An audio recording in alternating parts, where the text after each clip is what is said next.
Okay, now let's discuss about the practical or the process of applying the histogram equalization in practical image in your computer, which is 8-bit per pixels. Is you can see this is the example. Again, this is a low dark contrast image, this is a low bright contrast image, and then if you apply the histogram equalization, this is you can achieve this image and you can achieve this one. Okay, you can see that of course this is the histogram of this one, this is the histogram of this one. You can see that we cannot achieve the ideal high contrast image, but the histogram actually improve a lot, meaning that now the histogram is occupy uh,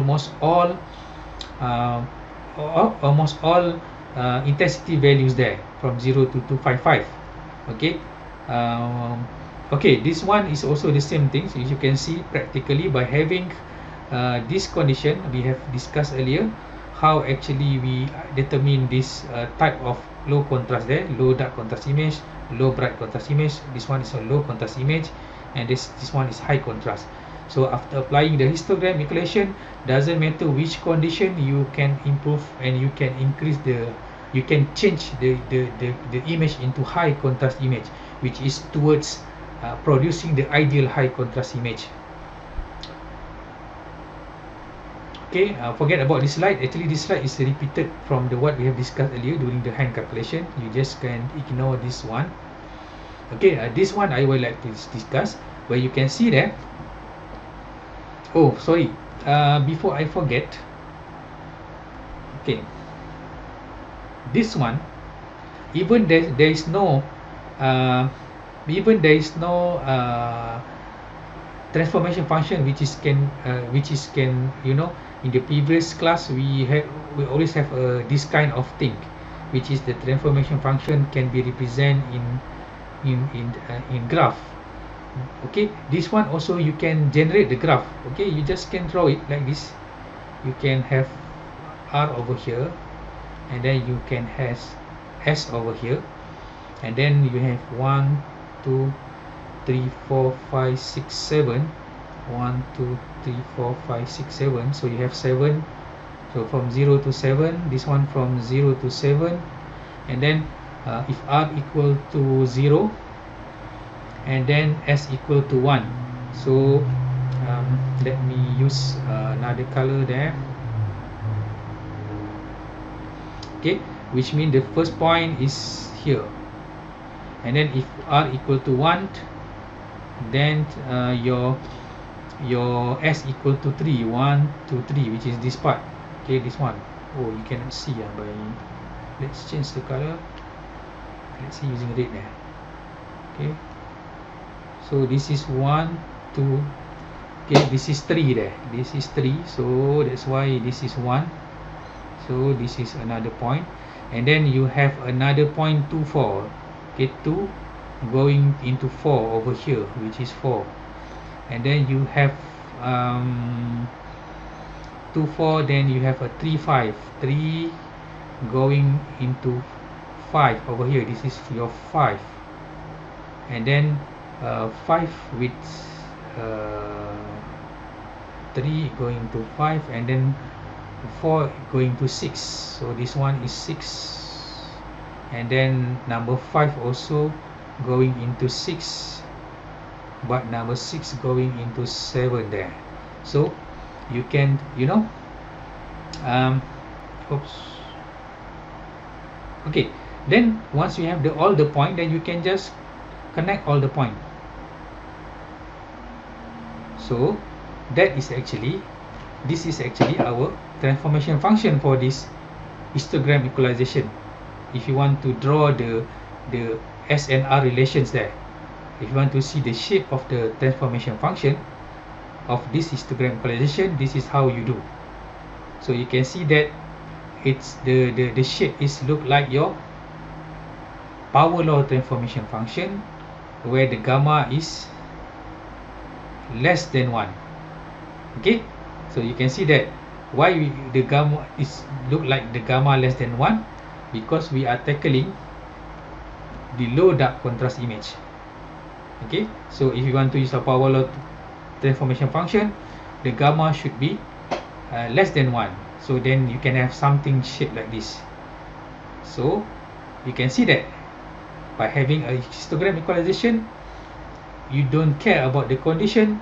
Now the transformation function is keep adapting which shape or which curve it can be, it will generate is depend on the condition of input image that they are dealing with. Okay, so okay, same goes to this one. You can see that in practicals, I just want to relate that discussion with this one. You can see here, this is a low dark contrast image, and then after histogram equalization, this is what you get, and then this is the generated histogram. Okay, you can see that this is the transformation function that generated, means that this is R, this is S.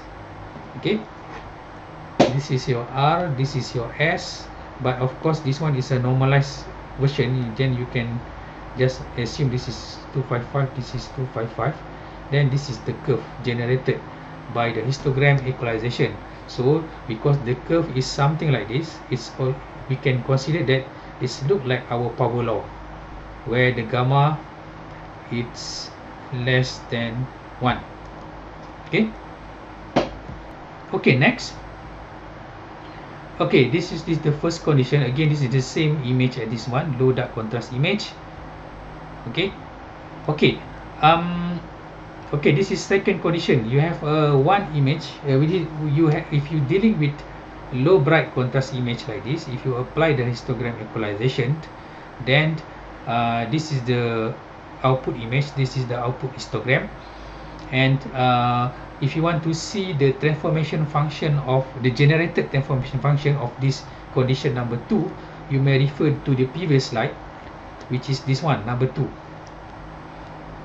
So this is generated one. So you can see that this one is look like your power law transformation function, where the gamma is more than 1. Okay, so you can see that.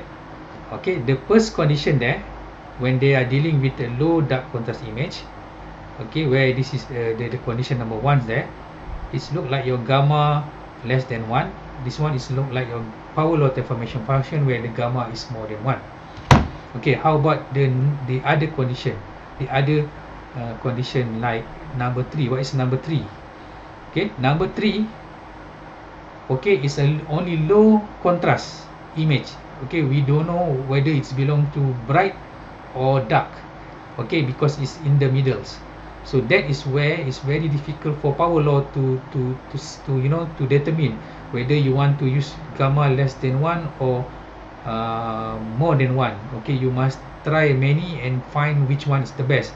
But for histogram equalization, you don't have to think about that. It also can process this one.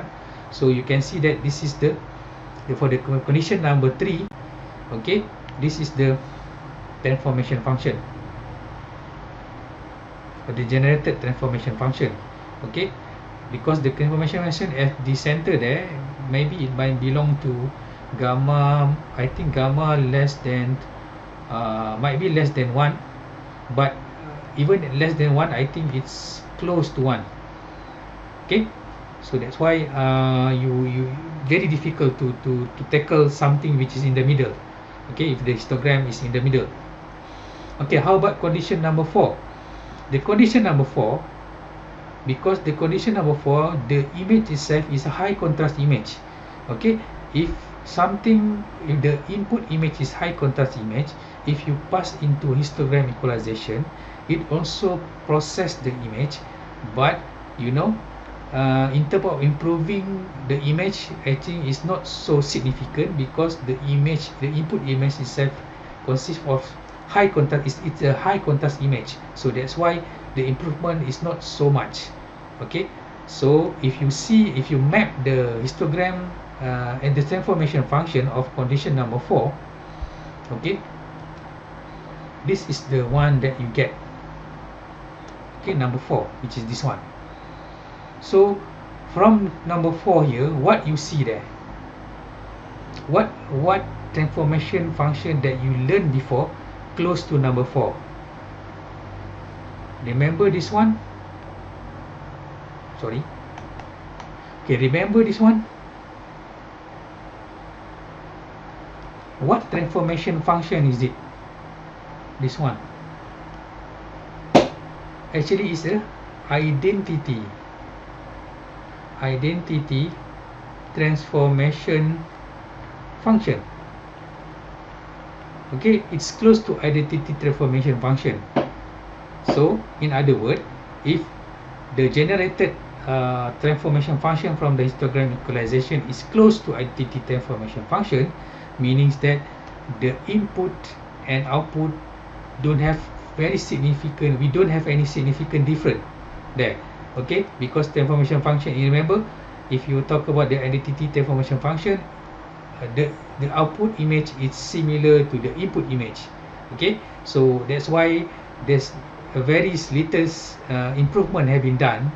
That's why you cannot see the line is not so straight, because any deviation there or any curve there actually is the process of improving certain part on this image in terms of improving the contrast. But at the end, you can conclude that this line is actually close to identity transformation function. That's why if you put the high contrast image and you apply the histogram equalization to the high contrast image, then actually the histogram equalization is do nothing there.